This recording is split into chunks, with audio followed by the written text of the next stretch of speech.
On behalf of the National Education Alliance for Borderline Personality Disorder, I'd like to welcome you to this afternoon's session. We're very excited to be able to do a collaborative session with you, and we'll do a 30-minute overview of our own family perspectives, and then we'll have a 30-minute collaborative time where we can all share together, talk together, and make a difference in the world of borderline personality disorder. So without further ado, I'm going to introduce everybody on the panel. My name's Joy Sprague.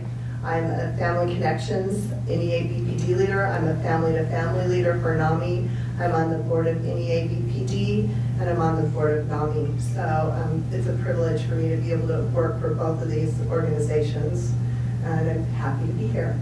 I would like to introduce Lynn Curry from Toronto, Canada. She is the co-founder of the SOSH Fair organization, and they do a lot of educational work in the Toronto area in schools, and we're very excited to have Lynn with us. She'll share more about her organization a little bit later. Also am excited to welcome Kathleen Payne on our panel. She holds a JD, and she has a very long history of advocating for peers, so we're really excited to have her on our panel. We have Amanda Smith from Waco, Texas, and she is at LMSW, and she has an organization that she has founded called Hope for BPD, and she will tell us a little bit about that. Also, Dr. Perry Hoffman.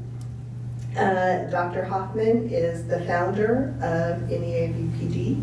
She is the co-originator of the Family Connections program, and she speaks at numerous conferences around the country and around the world, and we're very excited to have Dr. Hoffman with us. And we have Sonia all the way from Australia, who we're very excited to also include on our panel, and she'll give us other perspectives from Australia, so very excited to have her with us as well. At this time, I'd like to turn it over to Dr. Hoffman to give us some background on the National Education Alliance for Borderline Personality Disorder. Thank you, Joy, and this is probably the most powerful panel you could get, and as you hear each person's story, you'll be moved by what everybody's done to get themselves and get their lives to a better place. So my hat's off to all of you for all the work that you do, and a special thanks to Joy, who's pulled all our NAMI efforts here this year to come to such great fruition, so thank you. So I'm one of the co-founders and president of the National Education Alliance for Borderline Personality Disorder. And we're an organization that was just hit our 13th birthday on August 20th. We were started about 3 weeks before 9/11. So the world was a bit more innocent then. I'm not sure if we would have had the energy to start it much after that for a while. But we were chartered by the Board of Regents in the state of New York. We were 4 family members, 2 consumers, and 1 mental health professional who met one day in August at New York Hospital in White Plains and decided that we needed to do something about the disorder because up until recently NAMI did not recognize it as a priority population. So we thought, well, maybe we can try to do something. All of our funding and donations go to support programs. None of us are on salary. We're an all-volunteer organization except for someone we most recently had to hire to be sort of the gatekeeper for our Family Connections program. But I'll tell you a little more about that program in a bit. The mission of our organization is to be a nationally recognized organization dedicated to building better lives for millions of Americans affected by borderline personality disorder. And what we do is we want to enhance the quality of life for those affected by this serious but treatable mental illness. And we work with families and persons in recovery. We raise public awareness. We provide education to professionals, and we promote research. So that's just the overview of who we are, and in a few minutes I'll come back and give you specifics on select initiatives that we've done in our 13-year existence. It's now my pleasure to have Lynn Corey-Menu come up and tell you a little bit about where she's come from and what she's doing, which is quite a remarkable story.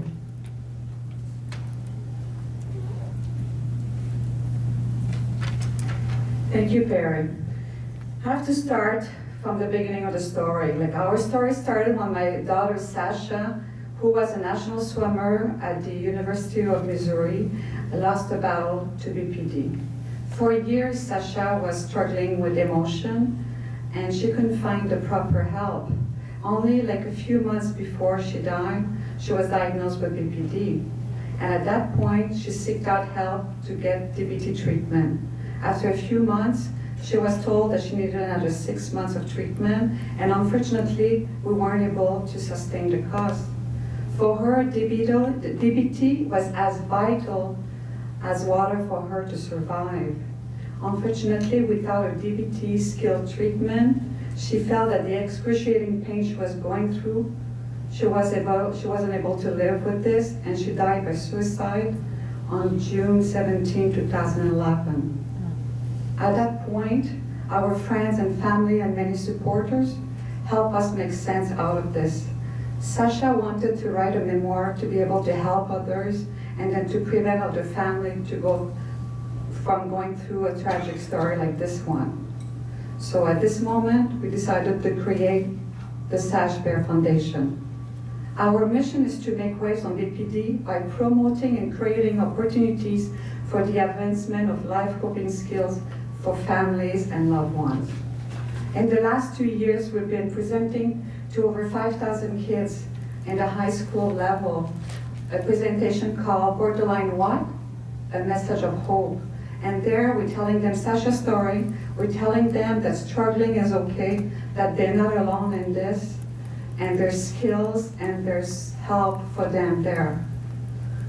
And then we like to tell them as well that a checkup of the neck up is as trivial as a checkup for a broken arm. What we've been doing as well, we do a relay, a swimming relay with kids from the age of 7 to 17, and what we call, like, we try to promote a healthy mind and a healthy body. And we've been doing this with over 1,000 kids so far. In the last 2 years, we've been doing a walk. We call it the Borderline Walk, and this one is to raise awareness on BPD and the available skills and treatment for BPD. Because we realize that BPD, most of the people don't know what it is, and it has to be known as much as schizophrenia, OCD, or any other disorders. We also created a fund for hospital, so we can train hospital staff with DBT skills, so we can provide proper care for people struggling with emotion dysregulation. And we're proud to say that the Mount Sinai Hospital in Toronto will start the training this coming November to their staff. We also offer family skills. 3 years ago, we had to drive all the way down to Boston for those skills. And now we're happy that by providing those skills, we have 5 groups running, and we're able to share the skills with other families. And I'm telling you, those skills are life-saving skills. They may not have saved us because we find out about those skills just a few months before Sasha passed away. But as Sasha said, those skills are as vital as water for anyone to live on when we are struggling with a loved one with emotion dysregulation. And I encourage everyone, if you can take a family connection course, or if you already took one, to become leader in your area and to become advocacy. And this is our role, this is our mission. We want to transform our tragic story into an advocacy one. Thank you.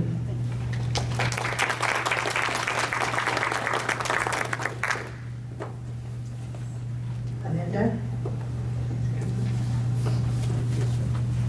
Amanda's going to give us a little bit of history on Hope for BPD.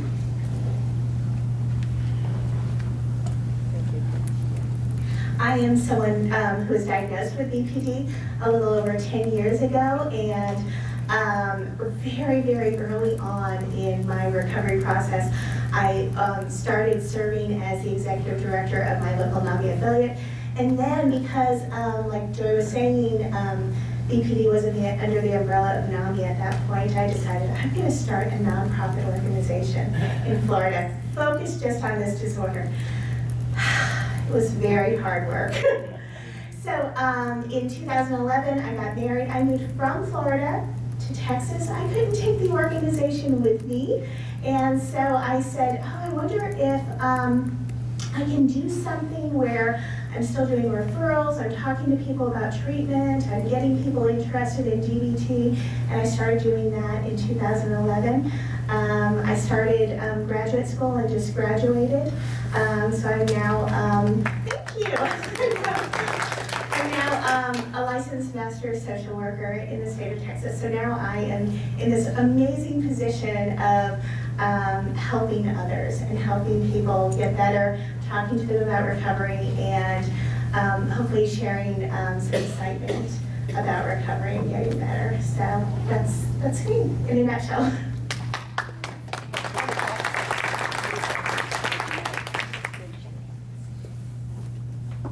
So I just want to make a comment, if you could hold your questions till the end, and you have some paper. So if you need some paper to write on, we can give you some paper to make some notes or something like that. But what we'd like to do now is turn it over to our perspectives, and we're going to start with Dr. Hoffman, and Perry's going to talk to us a little bit about our clinician perspectives. Well, what I'm going to do actually is tell you a little bit about the services we offer, because part of why we're here today is to build a network, network that's coming from this meeting at NAMI. So I want to let you know what we have for all of you to offer to you, and what we also offer to clinicians. So I'm just going to run through some of our select initiatives.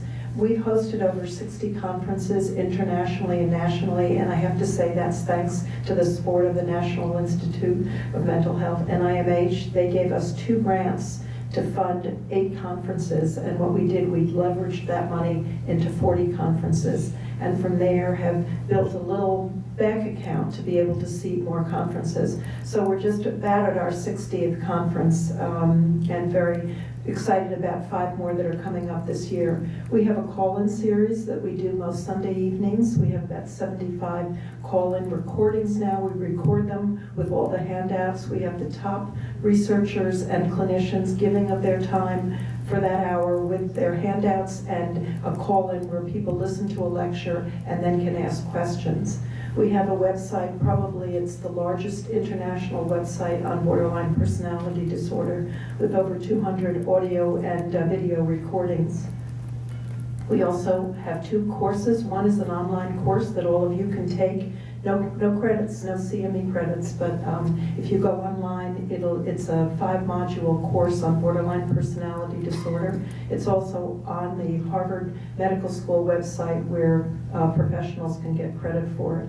And then every year we participate in a residency workshop for residents at the American Psychiatric Association, because as we all know, BPD probably has the largest stigma of any psychiatric disorder. And where does it start? As Dr. Blazigieri says, it starts with the professionals. So we believe that if we can get in early for people in training, we maybe can help to turn the tide. So that's a course that we give.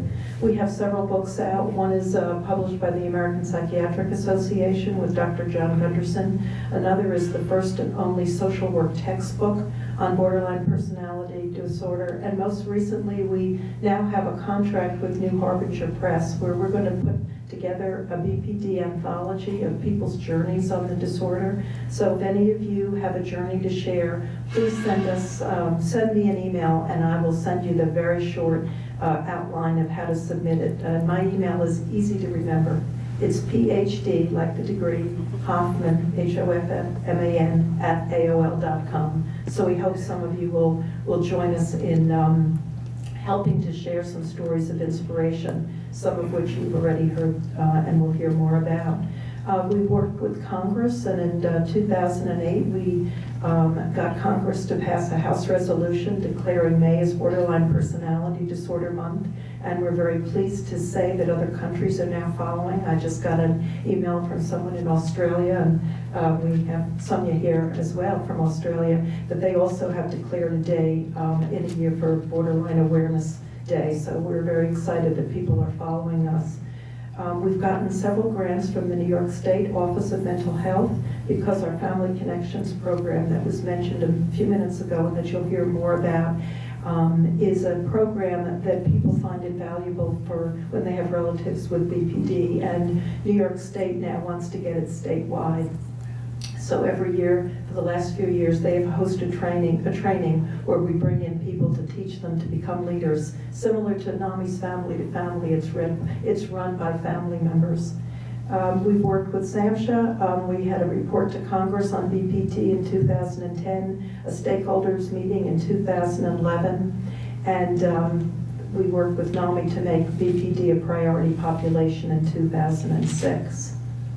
It's now my pleasure to turn it over to the family perspectives, and Joy and several others will be talking about that. Thank you. Thank you, Perry. It's very exciting to be part of this organization. I have to say, from the family perspectives, I'm going to talk a little bit about Family Connections, which is a program that's near and dear to my heart. I have to say that all of these people here are just like you. It takes tremendous courage to be a family member, a loved one, or a clinician of someone who is dealing with borderline personality disorder on a daily basis. Courage is the number one thing I think that all holds us in common. And it's so exciting because we actually all got together in different levels, but we've all been intertwined a little bit here and there in the Family Connections program. And Lynn Corey is a teacher, and we're going to talk about Family Connections and some of the skills that it takes family members to use. So Family Connections is a 12-week program. It's modeled right after the NAMI Family to Family program. And it has been such a joy to me to be able to teach both the Family to Family and the Family Connections program. The Family Connections program is taught either online or over the phone or in person. So even for those remote areas like Idaho and Montana and some of those places where people don't have other places they can go to take an in-person class, we provide classes. I had a family from South Dakota take my teleconnections class. Their entire family of 8 people was on the phone. It was so exciting. It was amazing. One daughter, one sister, one person, they all were in it for their loved ones. So the program was designed in 2004 by Drs. Hoffman and Drs. Frizzetti. It covers 6 modules of the education program. It's led by family members who have a loved one that has borderline personality disorder, and or that they display BPD traits.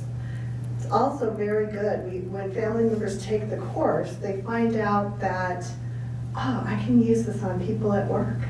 I can use these skills on people at the grocery store, or the person that just pissed me off and just about ran me off the road. So what we do is we cover in our courses in the first module we cover the most current information, up-to-date research on BPD.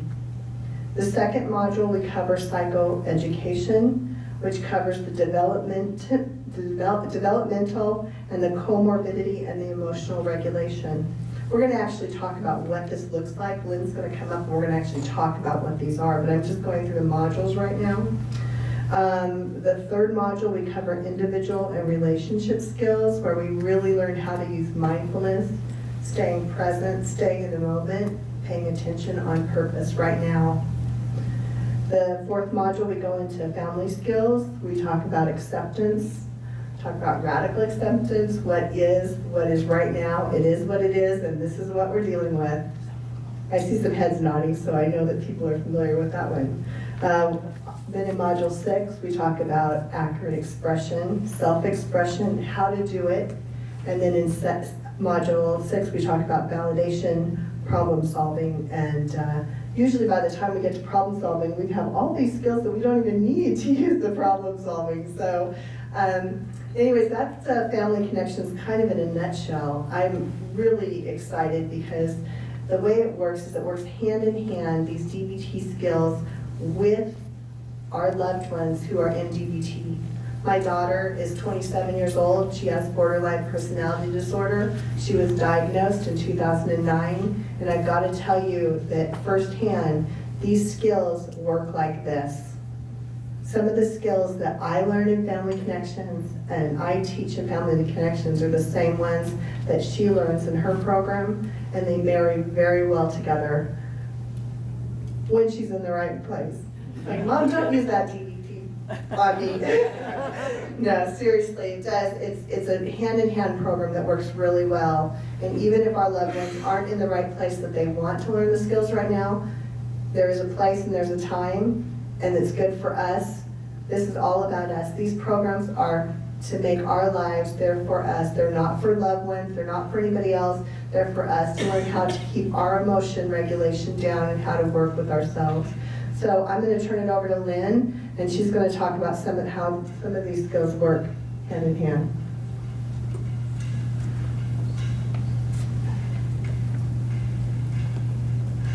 First, we wanted to start with what makes it difficult for families. We often think dwelling on what we don't have. Living with a person, a loved one, with emotion, this relation may be very difficult.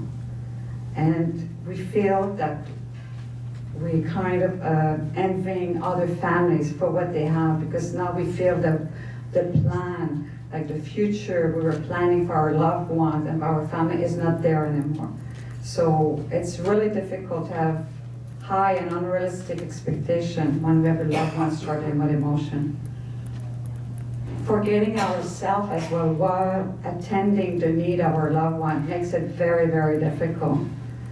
It creates grief and suffering for the rosy life that we wanted for them and for the whole family.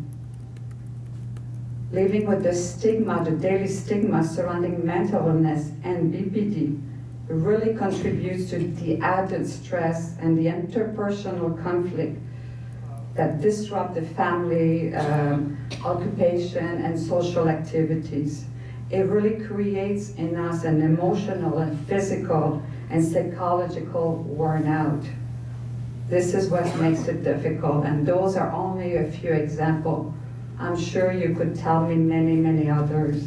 But what we would like to concentrate is really to see what we can do to help. Did you have to change the slide? Okay, thank you. So one thing we look at, the very first thing is self-care. And we know self-care is not easy. We often see it as a selfish act, that we're thinking about ourselves before our loved one. And I always think, when I came here by plane, and they say, put your oxygen mask before helping anybody else.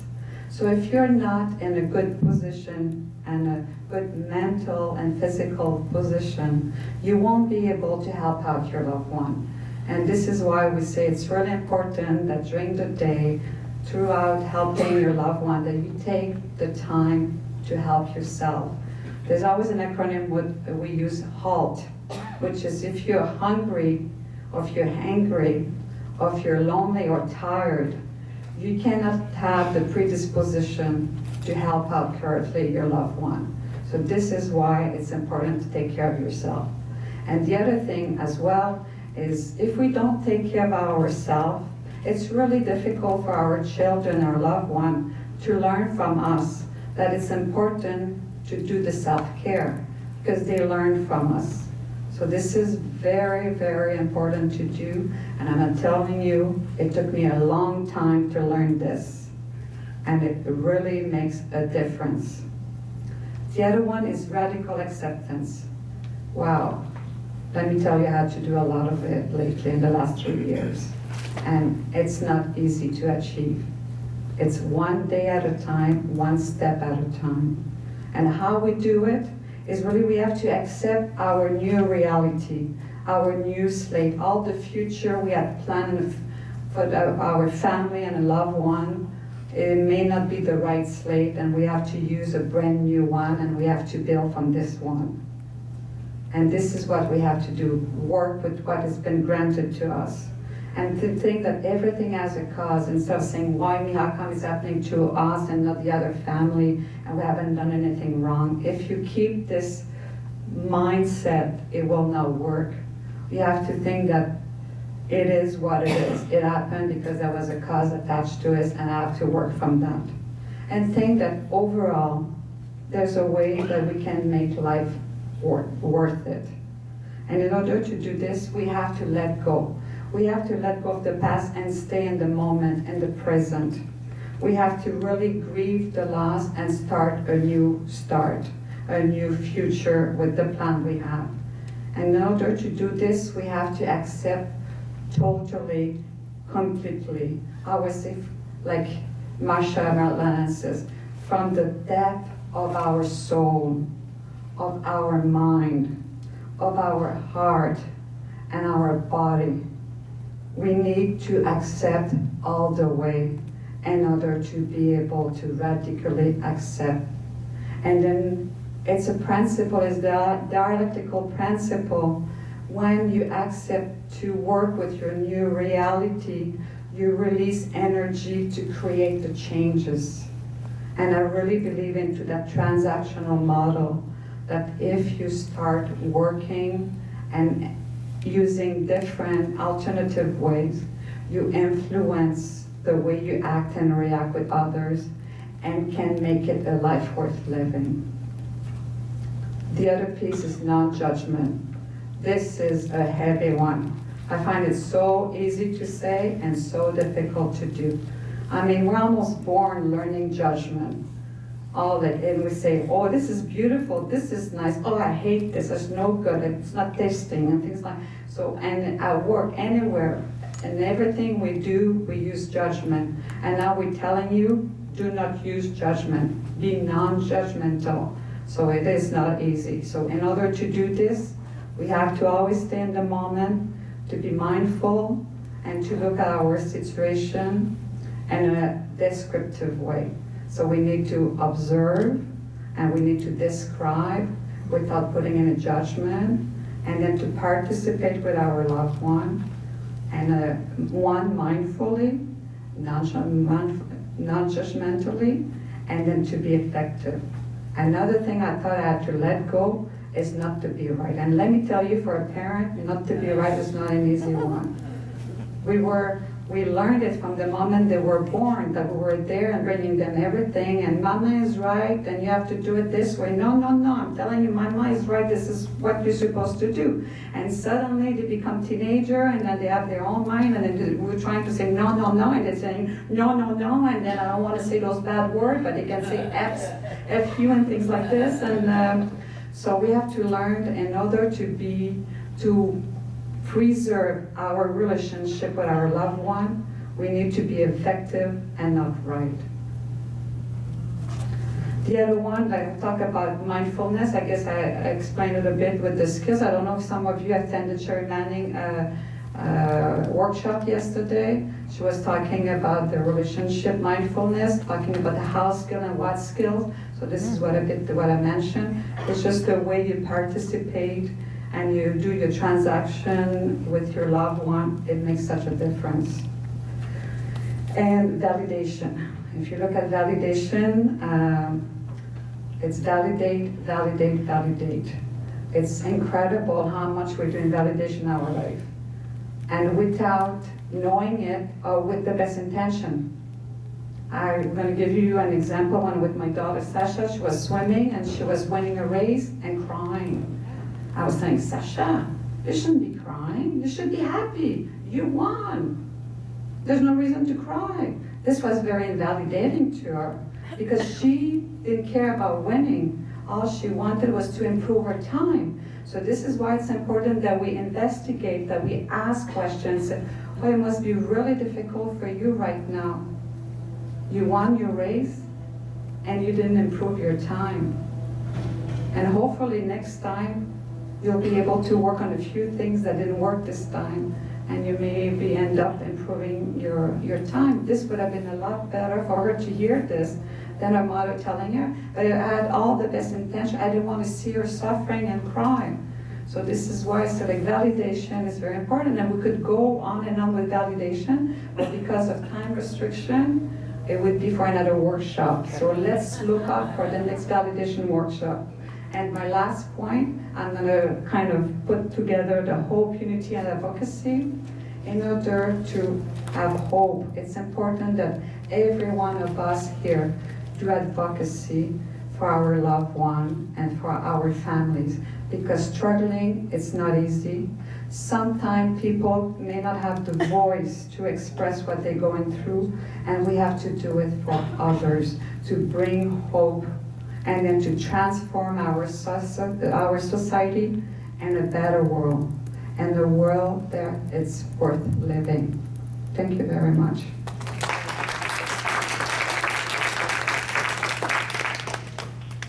Thank you very much, Lynn. Amanda, would you like to come up and say some words from peer perspectives? This is really exciting because this is the first time we've actually done something like this together with all the different perspectives, and I think that this is just really dynamite in improving communication. So, Absolutely, I agree. Okay, so okay, I love the idea of family members and friends being in this wonderful role where they're skills coaches. And my sister's here. I'm not going to make eye contact with her because I'm going to start crying. But I had really fantastic DBT therapists who were just wonderful, teaching me the skills, sitting with my cane, being absolutely amazing. And yet it was my sister who, again and again and again, showed up and did this amazing role as being a skills coach. My sister, you can call her at 2 or 3 a.m., very dysregulated. She responds in this beautifully, naturally validating way and will reminded me countless times early in my recovery, just breathe. It's gonna be okay. We're gonna get through this together. Without her, and again, I had wonderful DBT therapists, but without my sister playing that role as the skills coach and reinforcing that skillful behavior, there's no doubt I wouldn't be here today. So I'm so thankful for this idea of family members and friends being skills coaches. So, and of course DBT helps absolutely everyone. I firmly believe that everyone needs DBT.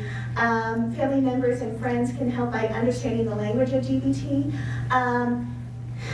If your family member is going through DBT and they're talking about being in wise mind or using dear man or using a fast skill, you have to know what they're talking about.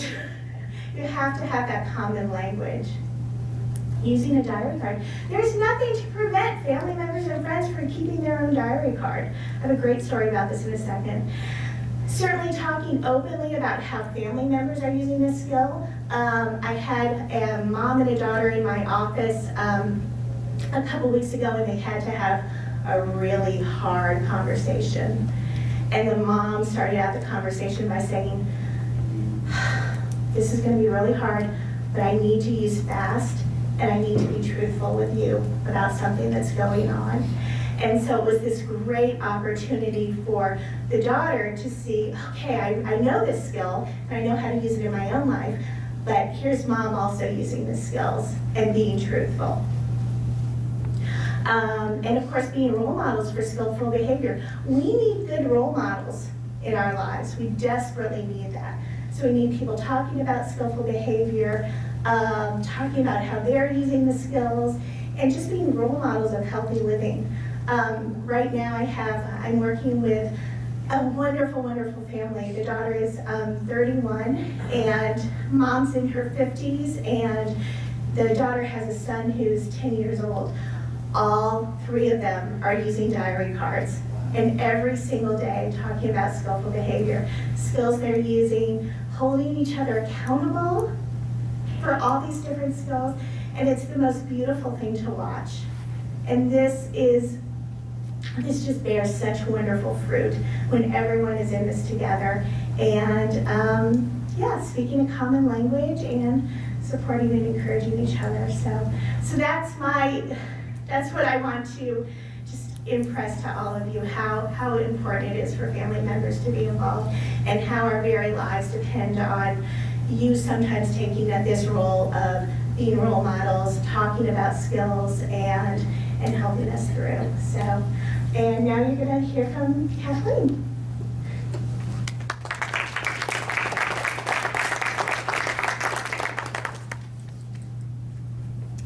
Hi, I'm I'm here to talk to you about the perspective of being someone with a disorder, a borderline personality disorder.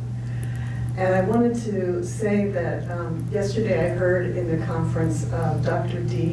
Pat Deegan was talking about recovery, and she said it means asking yourself what I can do to change and improve my life. And that's what I'd like to talk to you about, is improving communications in my life, mostly in my family. And I have to admit, I'm married to Jim Payne, who's the president of NAMI right now. But we've had our struggles, and I wanted to share some of them with you. First thing that I would like to share that's very helpful is to get your family members involved in something like Family Connections. When my husband went to Family Connections, it was life-changing for me. He came back a different person and he was so much better dealing with me. And it was really life-changing because before he went to Family Connections, I was very angry about him wanting to go, because that meant that he was going to a group for people who had a loved one with borderline personality disorder, and I was overwhelmed with the diagnoses of depression and bipolar, and I was like, did not want the third diagnosis. And so when he went, it was like giving me this third diagnosis. I was very angry for a while, but I have to say that that was the first thing that made my life change in positive direction. So if you can encourage your family members to go to something like Family Connections, it can make all the difference. The next thing you do is, one thing I try to do is be aware of when I am dysregulated. That can be a very important first step and very difficult at the beginning when you're just learning what borderline is about. But I have been dysregulated. I get dysregulated very easily and will go escalate over the least little thing, and I've become more aware of that over the years. So that's the next thing that I do. And part of that is using DBT skills. So once I recognize that I'm dysregulated, I also then need to take the next step to think about what I'm going to do. Am I going to breathe? Am I going to go to the other room and become distracted in the pattern on my quilt? Am I going to do opposite action, like hold on to some ice or something like that? So that's the second thing that I do. And the third thing, and this has been very difficult, is to not talk when I feel angry or dysregulated. Or write emails to other NAMI board members. Or write emails. Sorry. When you have the condition of borderline, you feel so much pressure and you feel so driven by your emotions that it's very difficult to not talk. In fact, I went to an anger management class and had to drop out because that was their logo, was stop talking when you're angry, and I just was not successful at that at the beginning. So that is something that I keep working on, is just to not talk when I'm angry. The next thing I do is that I come back and talk about the subject we were talking about when I was angry, only when I'm calmer. And I always think when I'm angry, this is the only moment I have to talk about this. But believe it or not, there are moments in the future that you can bring them up. And the way you gauge when you can bring them up is when you can talk about how you were feeling. I felt really hurt when you left those dishes in the sink that made me feel like I was your slave or something like that. When you can talk about how you're feeling, then you know that it's a good time to talk about it. The next thing is, after you're sharing your feelings, you need to listen to your loved one's feelings. And as a person with a disorder, this can be very painful. It hurts like a hot poker going into my soul when my husband tells me he's hurt by something that I said or did. And I have to listen to that. And it's really hard to listen for very long. So my husband and I came up with something that's called a 60. For 60 seconds, either one of us can ask for a 60. We're going to talk about your feelings for 60 seconds. And I can listen to him for 60 seconds. And after that, I get into myself and how defensive I feel and all that other stuff. So we do what they call a 60, and it's something that I have come across through trial and error, working with my husband in many different struggles, and it's worked for me, and I'm guaranteed it can work for others as well. So also we have to repair. There are things that I do that are not okay. I speak with sarcasm. I talk in a harsh voice. I might raise my voice. I might slam a door. I do things that are just not okay. And I have to say, in my repair, I'm sorry. I acknowledge that I did that. And I have to say, I can understand if you were hurt or angry by my sarcasm or my shouting. And I also, the last important thing is to say what I'm going to do in the future. We always talk about, I failed this time, but next time I'm really going to go do my breathing instead of raising my voice. So these are some things that I've learned to improve communication in my household.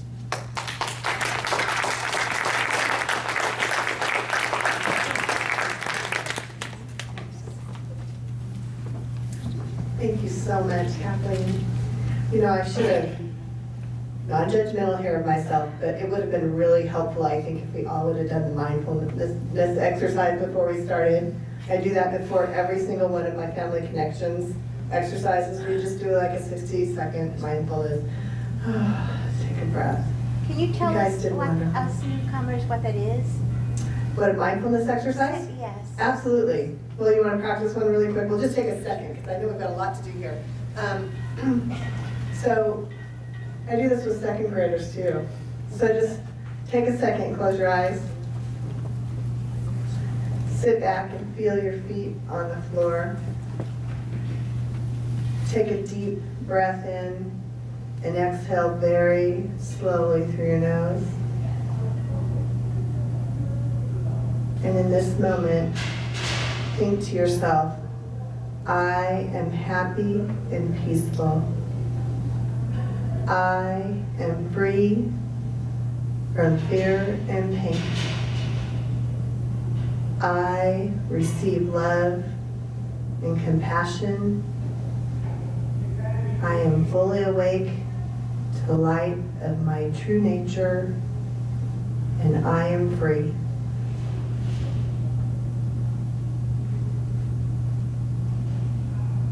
Taking a nice deep breath in.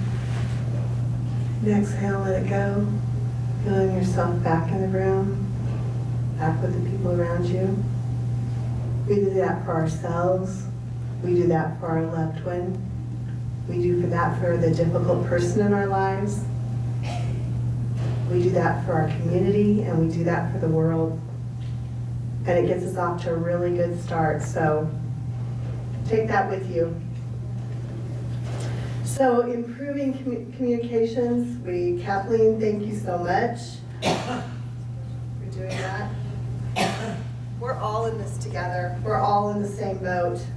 It's like my daughter's therapist told her, she says, we're in this boat together. I may be the therapist and you may be the patient, but if the boat sinks, we both drown, right? So we are all in this together. It takes a lot of courage. It takes a lot of courage for us to get up here as family members and talk. It takes a lot of courage for clinicians to sit and work with a person who is suicidal and becomes very dysregulated and storms out of therapy.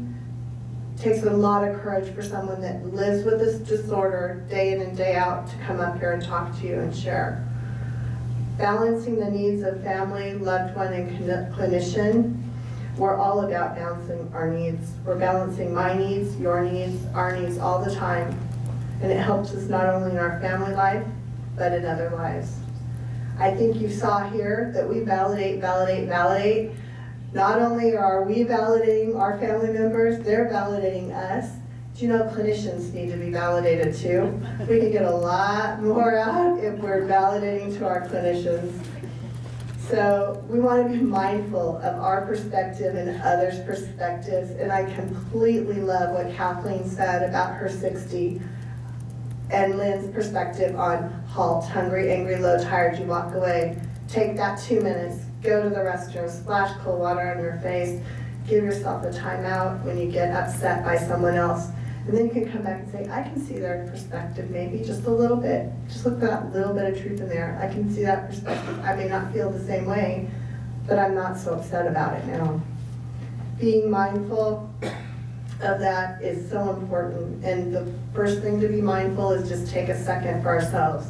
So the power of being understood, so important. Our goal is to understand and to be understood. When we think about that, when we're communicating with our family members, that makes all the difference in the world, because we're not only all in this together, we're all working together. It is a family illness. We are working in this illness together to make our lives better, our family members better, and we're all working, and we're all advocating. And I want to thank all of you for sharing and coming up here and giving us some time. We would like to go ahead and open this to a discussion period. I know you all probably have a lot of questions and thoughts and comments, so we'll go ahead and take some questions. Yes. Can we hear a little bit from Sandra? Absolutely. With that, we do want to hear from Sonia. Okay, well, I'm from Australia. Only in Australia we pronounce it Australia. So we drop a lot of the words or a lot of the letters off, but you can call it Oz, that shortens it even further. We are fabulous at shortening things and adding E on the end. Australia is in Melbourne, which is on the east coast in Victoria. We have the BPD Foundation, and they're doing marvellous works at the moment. They're basically organising a BPD army together so that we can all be on the same page. So I flew in last week and after a conference in Perth, our mental health service conference, I'm pretty much conferenced out. But we had a meeting, all the people who are passionate about BPD got together, and me coming here and seeing exactly what is available here has been wonderful to be able to put this all together in a report and take it back to Australia so that we can replicate as much as possible the services here. But my special passion is education in BPD and what it is and what it isn't. Working with consumers, so basically doing family connections, but consumer connections, so that we have people, instead of family members with BPD, we've got consumers there. We have nothing in Western Australia. We have a lot for bipolar and schizophrenia and anxiety and depression. But BPD has just been bypassed. And basically someone had to put their hand up and say, hey, you know, I have to out myself here and I have to try and maintain my composure while I'm going out saying my story. And I've done that quite a few times. And I've got quite a reputation for being a BPD person in WA. So I get a lot of emails and phone calls from people. So I can now start to say that something is happening in Western Australia. We do have something called Spectrum over in Melbourne, which is a fabulous place, which is where there's a lot of DBT training happening. As far as DBT in Western Australia goes, it's clinical psychologists are the only people who are allowed to deliver it. So I'm hoping to get somebody to deliver DBT who can address who will be a non-clinician, a non-clinical psychologist, who can deliver it to non-psychologists, people like myself, a mental health worker, peer support worker, so that we can learn skills to pass on to our clients. Because the organisation I work for at the moment, my colleagues are at a loss as to how to work with people with BPD, and they just want to exit them off the books and take on somebody, you know, with a little less stigmatised illness. So I've had a couple of workshops where I've addressed all the issues that go with BPD, the intensity of emotions, some of the more severe stalking issues, and people who have outbursts who can ruin the relationship. I've had the workshops surrounding all those horrible things, and still my colleagues are not getting it.